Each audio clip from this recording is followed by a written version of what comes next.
کس کے جلوے کی جھلک ہے یہ اجالا کیا ہے، ہر طرف دیدہ حیرت زدہ تکتا کیا ہے، مانگ بن مانتی منہ مانگی مرادیں لے گا، نہ یہاں نہ ہے نہ منگتا سے یہ کہنا کیا ہے، پند کڑوی لگے ناصح سے نہ ترش ہو اے نفس، زہر عیسیاں میں ستمگر تجھے میٹھا کیا ہے، ہم ہیں ان کے وہ تیرے ہیں تو ہوئے ہم تیرے، اس سے بڑھ کر تیری سمت اور وسیلہ کیا ہے، ان کی امت میں بنایا انہیں رحمت بھیجا، یوں نہ فرما کہ تیرا رحم میں دعویٰ کیا ہے، صدقہ پیارے کی حیا کا کہ نہ لے مجھ سے حساب،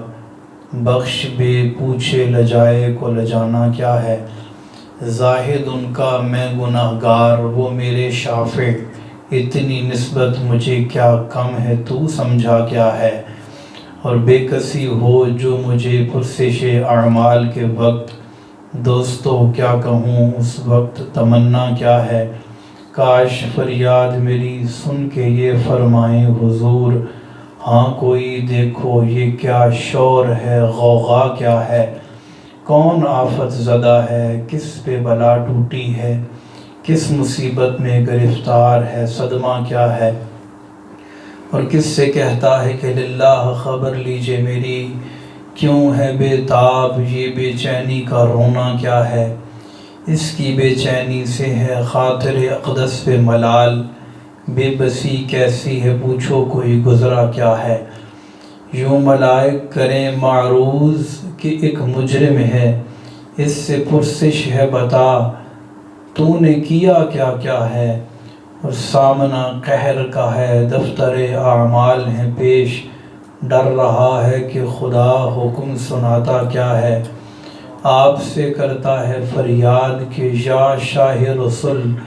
بندہ تنہا ہے شاہ رحم میں وقفہ کیا ہے، اب کوئی دم میں گرفتار بلا ہوتا ہوں، آپ آ جائیں تو کیا خوف ہے کھٹکا کیا ہے،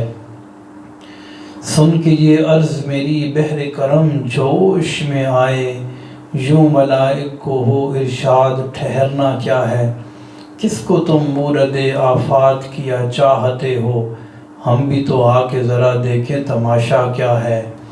ان کی آواز بے کر اٹھوں میں بے ساختہ شور، اور تڑپ کر یہ کہوں اب مجھے پرواہ کیا ہے، لو وہ آیا میرا حامی میرا غمخوار امم، آ گئی جان تنے بے جاں میں یہ آنا کیا ہے، پھر مجھے دامن اقدس میں چھپا لیں سرور،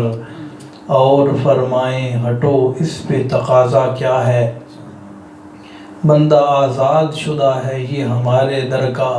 کیسا لیتے ہو حساب اس پہ تمہارا کیا ہے، چھوڑ کر مجھ کو فرشتے کہیں محکوم ہیں ہم، حکم والا کی نہ تعمیل ہو زہرا کیا ہے، یہ سما دیکھ کے محشر میں اٹھے شور کے باہ، چشم بد دور ہو کیا شان ہے رتبہ کیا ہے، صدقے اس رحم کے اس سایہ دامن پہ نثار، اپنے بندے کو مصیبت سے بچایا کیا ہے، اے رضا جان انا دل تیرے نغموں پہ نثار، بلبلے باغ مدینہ تیرا کہنا کیا ہے، اس وقت 9:05 ہوئے ہیں، انشاءاللہ ہم 9:35 پہ بیان ختم کریں گے، 40 اور 45 کے درمیان انشاءاللہ 9:45 تک ہم دعا صلاۃ السلام وغیرہ پڑھ کر محفل کا اختتام ہو جائے گا، یہ اس وجہ سے بتا رہا ہوں کہ اب آپ گھڑی نہ دیکھیں میں گھڑی دیکھوں گا، اللہ تبارک و تعالیٰ کے پیارے محبوب دانائے وجوب منزہ عن العجوب صلی اللہ علیہ وسلم کی محبت میں آج ہم نے یہ محفل سجائی ہے، اور ہمارے آقا مدینے والے مصطفیٰ صلی اللہ علیہ وسلم ہمیں ہماری جان سے زیادہ پیارے ہیں، اور کیوں نہ ہو کہ اللہ کی سرتاب قدم شان ہے یہ، انسان نہیں انسان وہ انسان ہے یہ، قرآن تو ایمان بتاتا ہے انہیں، ایمان یہ کہتا ہے میری جان ہے یہ۔ جو آیت مبارکہ میں نے آپ کے سامنے تلاوت کرنے کا شرف حاصل کیا، اسی کے ضمن و ذیل میں انشاءاللہ چند معروضات پیش کرنے کی سعادت حاصل کروں گا۔ ارشاد باری تعالی ہے، لقد جاءکم رسول من انفسکم، تحقیق آ گئے تمہارے پاس وہ رسول جو تم ہی میں سے ہیں، عزیز علیہ ما عنتم حریص علیکم بالمؤمنین رؤوف الرحیم، تمہارے بھلائی کے نہایت ہی چاہنے والے اور کمال مہربان۔ میرے آقا صلی اللہ علیہ وسلم کی آمد کو اللہ تبارک و تعالی نے قرآن کے اندر بیان فرمایا، اور فرمایا کہ لقد جاءکم، تحقیق آ گئے تمہارے پاس، رسول من انفسکم، وہ رسول جو تم میں سے ہے۔ انفسکم کی ایک قراءت کے اندر اس کو انفاسکم بھی پڑھا گیا ہے، ترجمہ یوں ہوگا، اور قراءت جو قراءت شاذہ ہوتی ہے یہ تفسیر کے حکم میں ہوتی ہے۔ انفسکم کو اگر انفاسکم پڑھا جائے تو ترجمہ ہم یوں کریں گے کہ تحقیق آ گئے تمہارے پاس وہ رسول جو تم میں سب سے زیادہ نفیس ہیں، پاکیزہ ہیں۔ میرے آقا صلی اللہ علیہ وسلم کی نفاست کا عالم یہ تھا، میں اور آپ کپڑے پہنتے ہیں، 2 یا 3 دن گزرنے کے بعد کپڑے میلے ہو جاتے ہیں اور وہ چینج کرنے پڑتے ہیں۔ ہمارا پسینہ ہمارے جسم سے نکلتا ہے جس کی وجہ سے ہمارے جسم سے بدبو آنے لگ جاتی ہے، جبکہ میرے آقا صلی اللہ علیہ وسلم جو کپڑے پہنتے تھے وہ میلے نہیں ہوتے تھے، اور آپ صلی اللہ علیہ وسلم کے جسم اطہر سے جو پسینہ مبارکہ نکلتا تھا اس سے بدبو نہیں آتی تھی بلکہ خوشبو آتی تھی۔ ایک مرتبہ ایک صحابی رسول صلی اللہ علیہ وسلم حاضر بارگاہ رسالت ہوئے، عرض کرنے لگے، یا رسول اللہ صلی اللہ علیہ وسلم میری بیٹی کی شادی ہے، مجھے عطر عطا فرمائیں۔ میرے آقا صلی اللہ علیہ وسلم نے انہیں ارشاد فرمایا کہ آپ ایک شیشی لے آئیے گا، میں آپ کو عطر دے دوں گا۔ وہ شیشی لے کر آئے تو آپ صلی اللہ علیہ وسلم نے اپنے مبارک بازوؤں سے پسینے کے چند قطرے اس شیشی کے اندر ڈال کر انہیں عطا فرمائے۔ ان کی بیٹی کی شادی تھی، وہ لے کے اپنی بیٹی کے پاس گئے، دلہن نے وہ خوشبو لگائی، دلہن وہاں سے رخصت ہوگی لیکن خوشبو وہاں سے رخصت نہیں ہوئی۔ صحابہ کرام اس گھر کو بیت الطیب کہا کرتے تھے، یعنی خوشبوؤں والا گھر۔ اسی لیے میرے اعلیٰ حضرت نے کہا کہ واللہ جو مل جائے میرے گل کا پسینہ، مانگے نہ کبھی عطر نہ پھر چاہے دلہن پھول۔ اچھا، اعلیٰ حضرت کا جو کلام ہے نا، یہ قرآن و سنت کے مطالب اور مفاہیم پر مبنی ہے، اور اس میں اگر اعلیٰ حضرت نے لکھا نا، واللہ جو مل جائے میرے گل کا پسینہ، مانگے نہ کبھی عطر نہ پھر چاہے دلہن پھول۔ مل کو اگر مل پڑے نا، واللہ جو مل جائے میرے گل کا پسینہ، مانگے نہ کبھی عطر نہ پھر چاہے دلہن پھول۔ تو میرے آقا کے مبارک جسم اطہر سے نکلنے والے پسینے سے مشک و عنبر سے بھی بڑھ کر خوشبو آیا کرتی تھی، اور بھینی خوشبو سے مہک جاتی ہیں گلیاں، واللہ کیسے پھولوں میں بسائے ہیں تمہارے گیسو۔ میرے آقا کے خوشبو سے معمور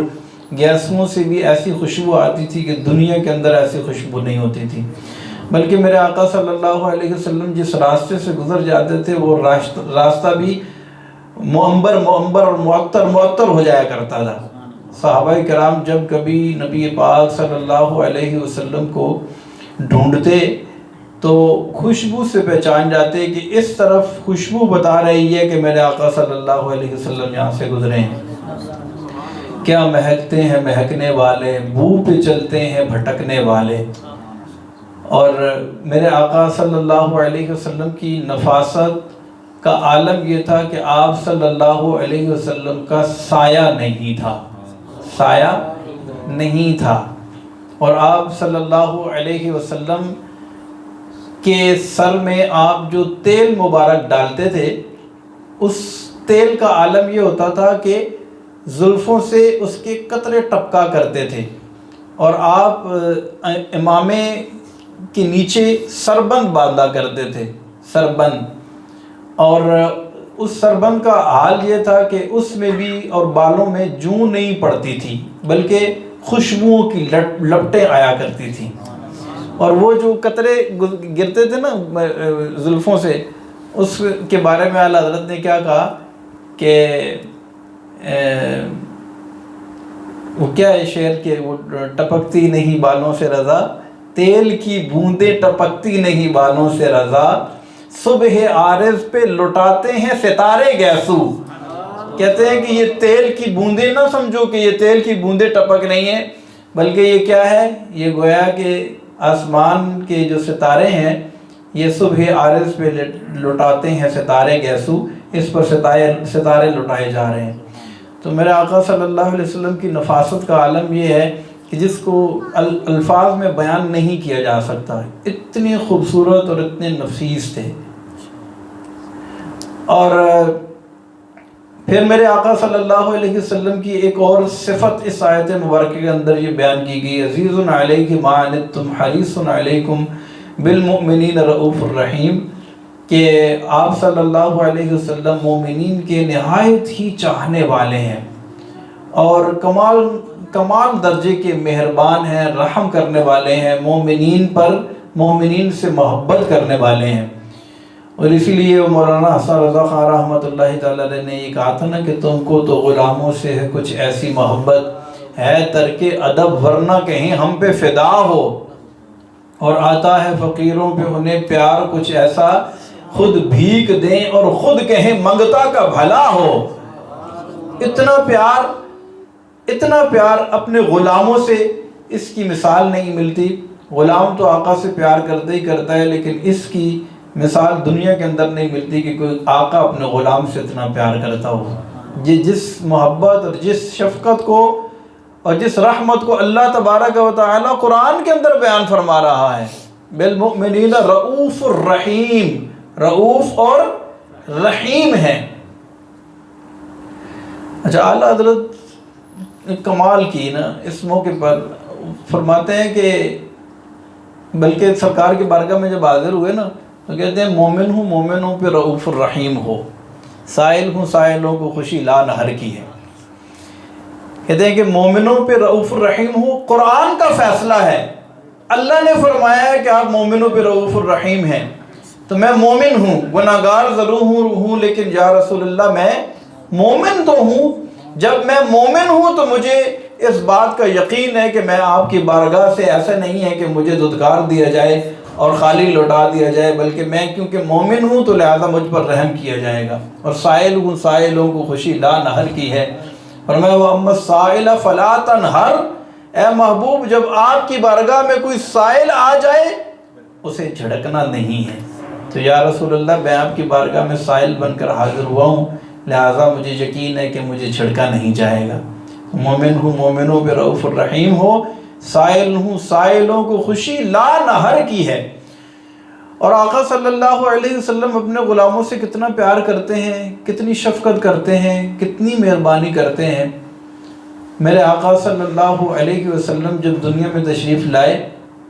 دنیا میں تشریف لاتے ہی آپ نے ایک سجدہ کیا، طویل سجدہ کیا،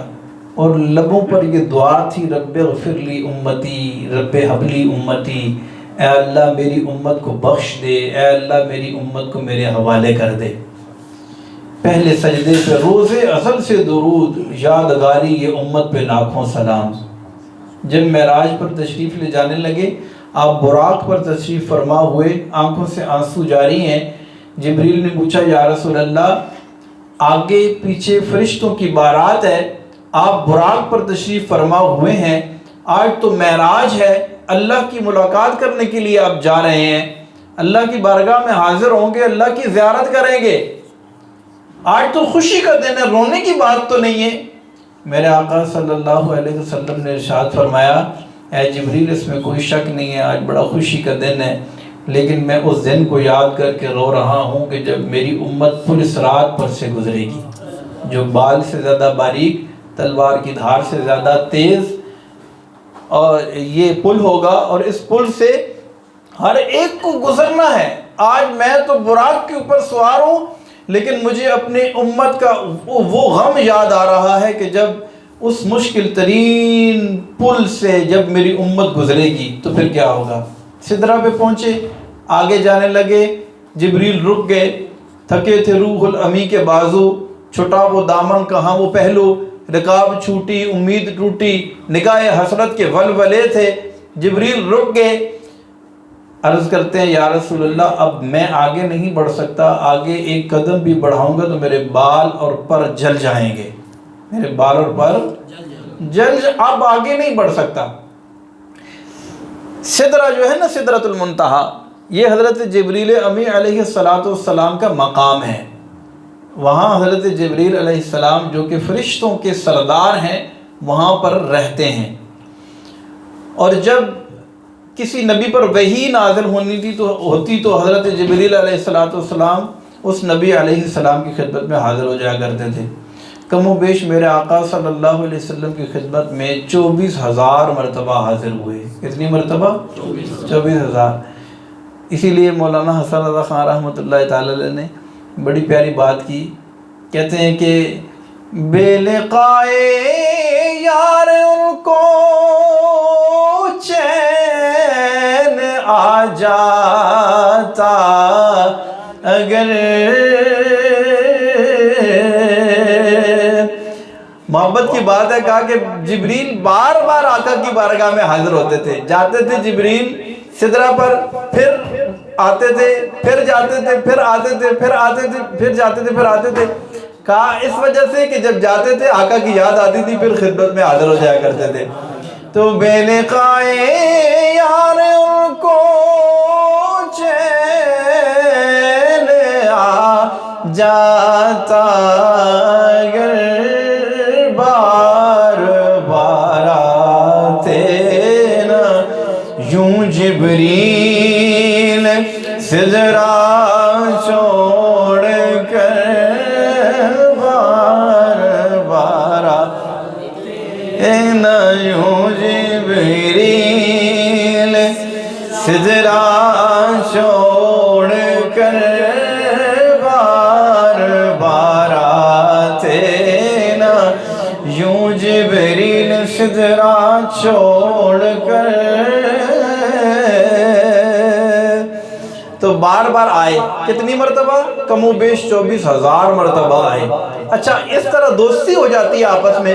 جب بندہ بار بار کسی سے ملتا ہے، مزاج سے واقفیت ہو جاتی ہے، بندے کو پتہ چل جاتا ہے کہ یہ میرا دوست، یا جس کے پاس بار بار میں آتا ہوں، اتنی صحبت جب ملی، مزاج سے واقفیت ہو گئی، پتہ چل گیا کیا پسند ہے کیا ناپسند ہے۔ بھائی دو دوست ہیں، مثال کے طور پر آپ میرے بڑے گہرے دوست ہیں، آپ کو پتہ ہے کہ میں چائے بڑی شوق سے پیتا ہوں، ٹھیک ہے، میرے آنے سے پہلے میں نے اتنا بتانا ہوگا کہ میں آ رہا ہوں، آپ نے چائے پہلے سے آرڈر کر دینی ہے، کیونکہ آپ کو پتہ ہے کہ چائے شوق سے پیتے ہیں، اور اگر آپ کو پتہ ہے میرا مزاج ایسا ہے کہ چائے نہیں پیتا، تو آپ نے کیا کرنا ہے، آپ نے چائے کے متبادل کسی اور چیز کا اہتمام کرنا ہے، مجھے کہنے کی ضرورت نہیں پڑے گی۔ مزاج سے واقفیت ہو جاتی ہے۔ جب بار بار آئے نا جبریل، آقا کے مزاج سے واقف ہو گئے تھے، اور اس بات کو جان گئے تھے کہ آقا اپنی امت سے بہت پیار کرتے ہیں۔ میں جب جاتا ہوں امت کی بات کرتے ہیں، جب دیکھتا ہوں امت کے بارے میں سوچ رہے ہوتے ہیں، کئی دفعہ دیکھا ہے کہ ہم امت کی یاد میں آنسو بہا رہے ہیں، اللہ کی بارگاہ میں سجدہ ریزیاں کر رہے ہیں، راتوں کو آدھی آدھی رات کو اٹھ کر، اور بلکہ ساری ساری رات اللہ کی بارگاہ میں کھڑے ہو کر دعائیں مانگ رہے ہیں، امت کی خیر خواہی چاہتے ہیں، امت سے پیار کرتے ہیں، امت کا برا نہیں چاہتے، امت کو تکلیف ملے، ان کے خاطر اقدس پر، ان کے قلب اطہر پر گراں گزرتا ہے، ان کی طبیعت پر گراں گزرتا ہے، امتی کی تکلیف برداشت نہیں کرتے۔ حضرت جبریل علیہ السلام سمجھ گئے تھے، مزاج سے واقفیت حاصل ہو گئی تھی نا، پتہ تھا کہ جب امت کی خیر خواہی کی بات کروں گا آقا راضی ہو جائیں گے۔ جیسے مثال کے طور پر ہم اس پہ مثال دیتے ہوتے ہیں، آپ جا رہے ہیں، آپ کا بیٹا ساتھ ہے، کوئی آپ سے ملتا ہے، آپ کے بیٹے کو اٹھاتا ہے، پیار کرتا ہے، اس کو 500 کا نوٹ نکال کر دیتا ہے، آپ سے واجبی سبھی ملے نا، آپ کے بیٹے کو اتنی شفقت کی، آپ کے بیٹے کو پیسے نکال کر دیے، آپ بڑے متاثر ہوں گے، آپ کے دل میں نہ چاہنے کے باوجود اس شخص کا مقام پیدا ہو جائے گا، اس شخص کی محبت پیدا ہو جائے گی، کیونکہ آپ کے بیٹے پر شفقت کر رہا ہے۔ جبریل کو پتا تھا کہ اب میں چونکہ سدرہ پر رک رہا ہوں، آقا اوپر جا رہے ہیں، آقا فرماتے ہیں کہ اے جبریل مانگ کیا مانتا ہے، اللہ کی بارگاہ میں کون سی عرضی لے کر جاؤں، کون سی درخواست پیش کروں، کون سی منظوری تیرے لیے لے کر آؤں۔ جبریل کو پتا تھا کہ اب اس موقع پر اگر میں امت کی خیر خواہی کی، امت کی دل جوئی کی، امت کی محبت کی بات کروں گا، آقا خوش ہو جائیں گے۔ اچھا جبریل نے پھر کیا بات کی؟ کہا یا رسول اللہ صلی اللہ علیہ وسلم، آپ امت کے غم میں ہر وقت رنجیدہ رہتے ہیں نا، آنسو بہاتے رہتے ہیں، ہر وقت پریشان رہتے ہیں، اللہ کی بارگاہ میں جا رہے ہیں، میں آپ سے گزارش کرتا ہوں جب اللہ کی بارگاہ میں آپ جائیں نا تو میرے لیے ایک منظوری لے کر کے آ جائیں کہ جب آپ کی امت پل صراط پر سے گزرے، آپ کی امت کے پاؤں ہوں، میں ملائکہ کے سردار جبریل کے پر ان کے پاؤں کے نیچے بچھے ہوں، منظوری لے کر آ جائیں۔ جبریل کا مانگنا بھی آپ دیکھیں نا، اسی لیے حضرت نے کہا ہے کہ اہل صراط روح امی کو خبر کریں، جاتی ہے امت نبوی فرش پر کریں، اور ان فتنہ ہائے حشر سے کہہ دو حذر کریں، ان فتنہ ہائے حشر سے کہہ دو حذر کریں، نازوں کے پالے آتے ہیں راہ سے گزر کریں، سورج 1.25 میل پر رہ کر آگ برسا رہا ہوگا، تانبے کی دہکتی ہوئی زمین پر لوگوں کو ننگے پاؤں کھڑا کیا جائے گا، لوگ اپنے ہی اعمال کے مطابق اپنے ہی پسینے کے اندر ڈبکیاں کھا رہے ہوں گے، لیکن اعلیٰ حضرت فرماتے ہیں یہ مفت پالا تھا، کبھی کام کی عادت نہ پڑی، مفت پالا تھا کبھی کام کی عادت نہ پڑی، اب عمل پوچھتے ہیں ہائے نکما تیرا، یا رسول اللہ ہم نے خطا میں نہ کی، تم نے عطا میں نہ کی، کوئی کمی سربراہ تم پہ کروڑوں درود، اور گندے نکمے کمین مہنگے ہوں کوڑی کے 3، کون ہمیں پالتا تم پہ کروڑوں درود، ایسوں کو نعمت کھلاؤ دودھ کے شربت پلاؤ، ایسوں کو ایسی غذا، یا رسول اللہ تم پہ کروڑوں درود، یا رسول اللہ یہ، اور فتنہ ہائے حشر، ان فتنہ ہائے حشر سے کہہ دو حذر کریں، ان فتنہ ہائے، سوچ دیکھیں اعلیٰ حضرت کی، ان فتنہ ہائے حشر سے، ان حشر کی جو مصیبتیں ہیں، اور یہ جو قسم پرسی کا عالم ہے، اور یہ جو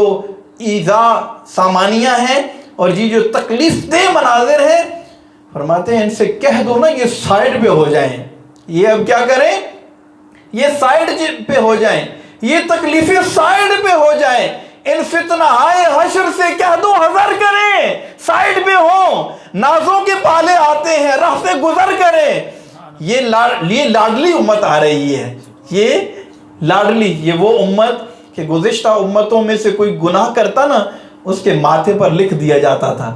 لیکن ہم گناہ کرتے ہمارے ماتھے پر نہیں لکھا جاتا۔ یہ کیوں نہیں لکھا جاتا یار؟ ہم کو بہت زیادہ، ہمیں سرخاب کے پر لگے ہوئے ہیں، ہم کو بہت زیادہ کوئی آسمان سے اترے ہیں، ہم آسمان سے گرے ہیں، کیوں؟ گزشتہ امتوں میں جب کسی کو توبہ کرنی ہوتی تو کسی کے پاس جاتا، اپنے گناہ کا اظہار کرتا، اسے کہتا میں نے فلاں گناہ کیا ہے، پھر اس کی توبہ قبول کی جاتی تھی۔ ہم رات کے اندھیرے میں اللہ کی بارگاہ میں 2 آنسو بہائیں، رب کی بارگاہ میں سجدہ کریں، مالک سے معافی مانگے، میرے مولا مجھ سے خطا ہو گئی ہے، اللہ معاف کر دیتا ہے۔ ہمارے عیبوں پر کتنا پردہ ڈال کے رکھا ہے یار، میں اور آپ جو کر کے دروازے سے باہر نکلتے ہیں، ایک لمحے کے لیے تصور کریں ہماری پیشانی پر لکھا ہوا ہو یہ کرتوت کر کے آیا ہے، کوئی ہمیں پوچھے نہ، ہم کسی کو منہ دکھانے کے قابل نہ رہیں، میں اور آپ ایک دوسرے سے منہ چھپاتے پھریں، یہ کسی کا صدقہ ہے یار۔ وَمَا كَانَ اللَّهُ لِيُعَذِّبَهُمْ وَأَنْتَ فِيهِمْ، اے محبوب آپ ان کے اندر موجود ہیں، آپ کی انفرادیت ہے، جس طرح آپ کو ہم نے باقی انبیاء پر مقام اور مرتبہ عطا فرمایا ہے، اسی طرح آپ کی امت بھی باقی امتوں جیسے نہیں ہے. آپ کی امت بھی اچھا ہم باقی امتوں جیسے نہیں ہیں. ہم نے کوئی عالم ارواح کے اندر اللہ سے دعائیں مانگی ہوں میرے مولا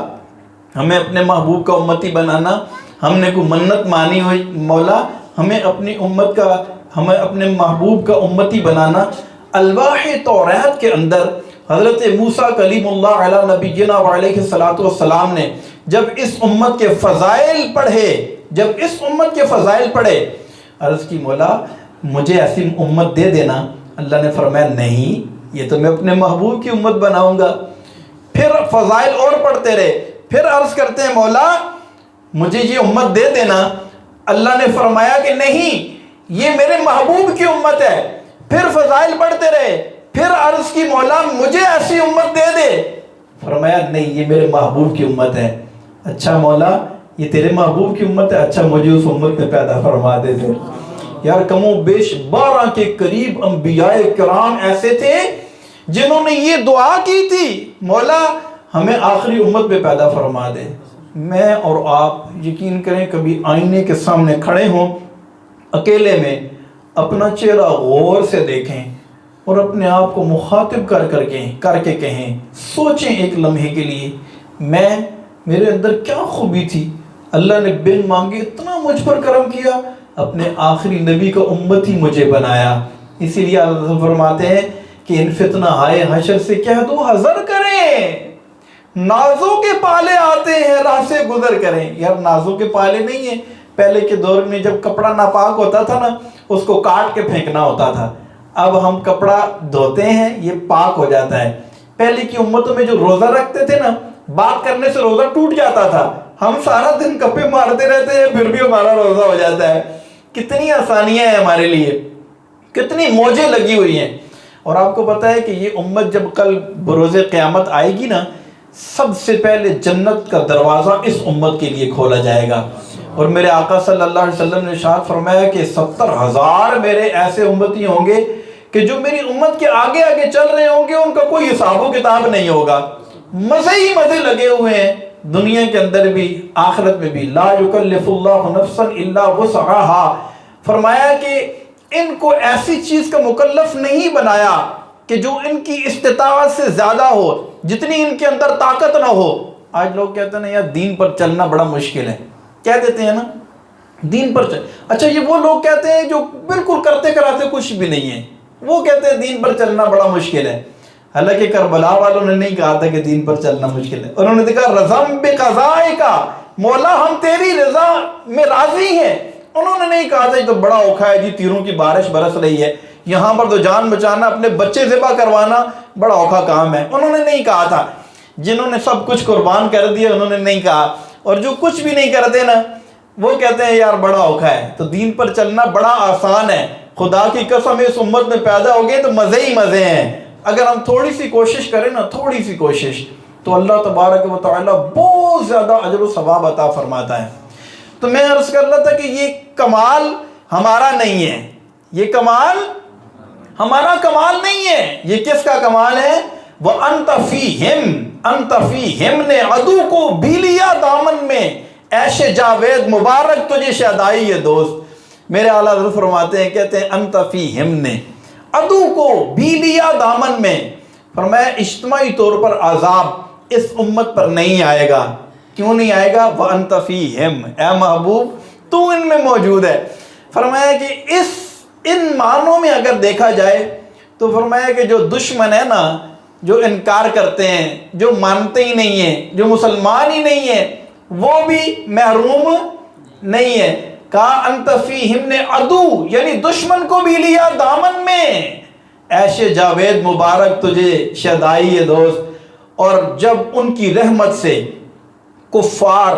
اور دشمن بھی محروم نہیں ہیں تو فرمایا عیش جاوید یعنی ہمیشہ رہنے والی عیش مبارک تجھے مبارک ہو. کس کو؟ اے دوست, تو ان پر جان نچھاور کرتا ہے, تو ان کی محبت کے دم بھرتا ہے, تو ان کی محبت میں میلاد کی محفلیں سجاتا ہے, تو ان کی محبت میں بتیاں لگاتا ہے, لائٹیں لگاتا ہے, جھنڈے لگاتا ہے, تو ان کی محبت میں لنگر تقسیم کرتا ہے, تو ان کی محبت میں درود پاک کے نذرانے ان کی بارگاہ میں پیش کرتا ہے، اور تو ان کی محبت میں نماز کا اہتمام کرتا ہے، تو ان کی محبت میں شریعت پر عمل کرنے کا تہیہ اور نیت اور انٹینشن تیرے دل میں موجود ہے، جب تو ان پر ہر کچھ نثار کر رہا ہے، سب کچھ نثار کر رہا ہے، سب کچھ قربان کر رہا ہے، تو کیسے محروم رہ سکتا ہے؟ جب غیر محروم نہیں ہے تو کیسے محروم رہ سکتا ہے؟ میرے آقا صلی اللہ علیہ وسلم ارشاد فرماتے ہیں کل قیامت کا دن ہوگا، 50,000 سال کا ایک دن ہوگا، لوگوں پر ایسی مشکل طاری ہوگی، کافر کہیں گے ہمارا حساب کتاب شروع کیا جائے، چاہے ہمیں اٹھا کے جہنم میں ہی کیوں نہ پھینک دیا جائے، حساب شروع ہو، ہماری جان چھوٹے اتنے سخت دن سے۔ خیر لوگ اکٹھے ہوں گے، طویل حدیث پاک ہے، حضرت آدم علیہ السلام کے پاس جائیں گے، پھر اس کے بعد آدم علیہ السلام کہیں گے کہ اذهبوا الی غیری، کسی اور کے پاس چلے جاؤ، نفسی نفسی نفسی نفسی، مجھے تو آج اپنی جان کی فکر ہے۔ لوگ سارے اکٹھے ہو کر نوح علیہ السلام کے پاس آئیں گے، علی نبینا وعلیہ السلام، وہ بھی کہیں گے نہیں۔ پھر لوگ اکٹھے ہو کے حضرت ابراہیم علیہ السلام کے پاس آئیں گے، پھر حضرت عیسیٰ علیہ السلام کے پاس آئیں گے۔ حضرت عیسیٰ فرمائیں گے لوگوں کہاں مارے مارے پھر رہے ہو، اس شفاعت کا حق اور اس مقام اور مقام محمود پر تو اللہ تبارک و تعالی نے آج اپنے محبوب کو ہی فائز کیا ہے، ان کے پاس کیوں نہیں چلے جاتے؟ سارے لوگ اکٹھے ہو کر جلوس کی صورت میں آقا کی بارگاہ میں آئیں گے، میرے آقا صلی اللہ علیہ وسلم ارشاد فرمائیں گے انا لہا، میں ہی اس شفاعت کے لیے ہوں، مجھے ہی اللہ نے یہ مقام عطا فرمایا ہے۔ پھر میرے آقا صلی اللہ علیہ وسلم اللہ کی بارگاہ میں سجدہ کریں گے اور ان الفاظ سے حمد کریں گے کہ اس سے پہلے اللہ کی حمد کسی نے اس طرح نہیں کی ہوگی۔ آپ صلی اللہ علیہ وسلم سجدے میں سر رکھیں گے، اللہ فرمائے گا ارفع رأسک یا محمد، اے محمد اپنے سر کو اٹھائیے، سل تعطا، مانگے آپ کو دیا جائے گا، قل تسمع، آپ کہیں آپ کی سنی جائے گی، واشفع تشفع، آپ شفاعت کریں آپ کی شفاعت قبول ہوگی۔ میرے آقا سجدے سر اٹھائیں گے، اللہ تبارک و تعالیٰ کی بارگاہ میں اشکوں کا تار آنکھوں سے بندھا ہوا ہوگا، اللہ فرمائے گا محبوب مانگ کے، اللہ اکبر، یہ وہ مقام محمود ہے، فقط اتنا سبب ہے انعقاد بزم محشر کا کہ ان کی شان محبوبی دکھائی جانے والی ہے۔ پھر زمانہ دیکھے گا، اللہ کا جلال عروج پر ہوگا، کسی کے اندر جرت نہیں ہوگی اللہ کی بارگاہ میں ہم کلام ہو سکے۔ میرے آقا صلی اللہ علیہ وسلم اللہ کی بارگاہ میں ہم کلام ہوں گے اور پھر سفارش کریں گے، اس وقت شفاعت کا دروازہ کھلے گا، اسے کہتے ہیں شفاعت کبریٰ۔ کیا کہتے ہیں؟ شفاعت کبریٰ، جو کفار کو بھی نصیب ہوگی، ان معنوں میں کہ ان کا حساب کتاب شروع ہوگا، ورنہ اس سخت ترین دن سے نجات کا کوئی اور راستہ نہیں ہوگا۔ تو جب کفار بھی ان کی رحمت سے محروم نہیں ہوں گے، ان معنوں میں کہ ان کا حساب و کتاب شروع ہوگا۔ ایک الگ بات ہے کہ کفاروں کو دوزخ میں ڈالا جائے گا، لیکن ان کا یہ سٹیٹس بدلے گا، اس لحاظ سے ان کی پوزیشن بدلے گی کہ ابھی ایک ہی جگہ پر سورج کی اتنی شدید گرمی کے اندر وہ محشر کے میدان میں کھڑے ہیں، 50,000 سال کا وقت گزر چکا ہے، جان نہیں چھوٹ رہی، لیکن میرے آقا جب شفاعت کا دروازہ کھولیں گے پھر میدان محشر میں ہلچل ہوگی، اور سارے محشر کے میدان میں ہر طرف سے صدا آ رہی ہوگی، نفسی نفسی نفسی نفسی، بس صرف ایک صدا ہوگی، امتی امتی امتی امتی، اور وہ میرے آقا کے لب پر تمہارا نام مصیبت میں جب لیا ہوگا، ہمارا بگڑا ہوا کام بن گیا ہوگا، گناہ گاروں پہ جب لطف آپ کا ہوگا، کیا بغیر کیا بے کیا ہوگا، اور کسی کے پاؤں کی بیڑی یہ کاٹتے ہوں گے، کوئی اسیر غم ان کو پکارتا ہوگا، کسی طرف سے صدا آئے گی حضور آؤ، نہیں تو دم میں غریبوں کا فیصلہ ہوگا۔ اور عزیز بچے کو ماں جس طرح تلاش کرے، عزیز بچے کو ماں جس طرح تلاش کرے، خدا گواہ یہی حال آپ کا ہوگا۔ آج لوگ کہتے ہیں نا یار ماں کی محبت، خدا کی قسم، ہزار مائیں ایک طرف، میرے آقا کی محبت ایک طرف۔ یوم یفر المرء من اخی و امہ و ابی و صاحبتہ و بنی، جہاں ماں بیٹے کو نہیں پہچانے گی، باپ بیٹے کو نہیں پہچانے گا، ماں بیٹی کو نہیں پہچانے گی، سب ایک دوسرے سے دور بھاگیں گے، کوئی کسی کی مدد کرنے کے لیے تیار نہیں ہوگا، کوئی کسی کو ایک نیکی دینے کے لیے تیار نہیں ہوگا۔ ماں جب اکلوتے کو چھوڑے آ آ کہہ کر بلاتے یہ ہیں، باپ جہاں بیٹے سے بھاگے لطف وہاں فرماتے یہ ہیں۔ وہاں پر میرے آقا صلی اللہ علیہ وسلم کی محبت کام آئے گی۔ تو ماں کی محبت اپنی جگہ، لیکن محشر کے میدان میں ماں بھی بیٹے کو نہیں پہچانے گی، وہاں میرے آقا صلی اللہ علیہ وسلم پہچانیں گے بھی، شفاعت بھی فرمائیں گے۔ تو ایسے آقا سے ہم کیوں محبت نہ کریں، ایسا آقا کی ہم ذکر کی محفلیں کیوں نہ سجائیں، ایسے آقا صلی اللہ علیہ وسلم کی یاد کو اپنے دل میں کیوں نہ بسائیں، ایسے آقا پر ہم اپنا سب کچھ کیوں نچھاور نہ کریں جو ہم سے اتنی محبت کرتے ہیں۔ آج دنیا کے اندر کوئی تھوڑا سا احسان کر دے نا، مشکل وقت میں ہوں، پھنس جائیں، کوئی مدد کی ضرورت ہو، عزت بے عزتی کا معاملہ آ جائے، کسی کے پاس جائیں اس کا ترلا کریں، یار مہربانی کرو میری بیٹی کی شادی ہے، اور وہ وقتی طور پر ہماری مدد کر دیں، ساری زندگی اس کا احسان نہیں بھولیں گے۔ ساری زندگی تھانے میں چلے جائیں نا، اگر پھنس گئے ہیں، کسی کو رابطہ، کوئی سیاسی شخصیت ہے، کوئی محلے کا وڈیرا ہے، ایکس وائی زیڈ کوئی ہے، کسی نے وقت پر پہنچ کر کہا اس کو چھوڑو، یہ میرا بندہ ہے، وہ کوئی نہیں، خیر ہے، پرچہ کینسل کروا دے، پرچہ نہ ہونے دے۔ اب مجھے یہ بتائیں یار، اس کو بھول جائیں گے ہم؟ پرچہ ہوتے ہوتے رکوا دیا ہے، کیوں جی ساق صاحب، بھولیں گے اس کو کیا کہیں گے، یار خیر ہے ٹھیک ہے؟ نہیں، جب جان پر بن جائے، سب طرف سے سارے راستے مسدود ہوں، جب اندھیرا ہی اندھیرا نظر آئے، کچھ نہ سجائے، اس وقت جب کوئی بندے کا ہاتھ پکڑ لے تو ہم کیا کرتے ہیں اس کو، یار اتنے بے مروت نہ بنو، میرے آقا صلی اللہ علیہ وسلم کے صدقے ہمیں ایمان ملا، قرآن ملا، سب کچھ ملا، نزع میں، قبر میں، میزان عمل پر، پل پر، ہر جگہ آپ کی نسبت ہی تو کام آئی ہے۔ ابھی تو بہت کچھ پیچھے منزلیں پڑی ہیں، ابھی تو نزع، پھر قبر کے اندر میرے آقا آئیں گے، پھر میدان محشر، پھر سب کچھ انہی کے وسیلے سے ہوگا۔ اب تک انہی کے وسیلے سے سب کچھ مزے کر رہے ہیں، انہی کی دی ہوئی شریعت کے مطابق چل رہے ہیں، انہی کا صدقہ کھا رہے ہیں، سب کچھ۔ پھر یار نہ اتنے بے مروت نہ بنو، یار نمازیں نہ قضا کیا کرو۔ میرے آقا نے فرمایا نماز میری آنکھوں کی ٹھنڈک ہے، جھوٹ نہ بولا کرو، فراڈ نہ کیا کرو، ایک دوسرے کو دھوکہ نہ دیا کرو، کسی مسلمان کا دل نہ دکھا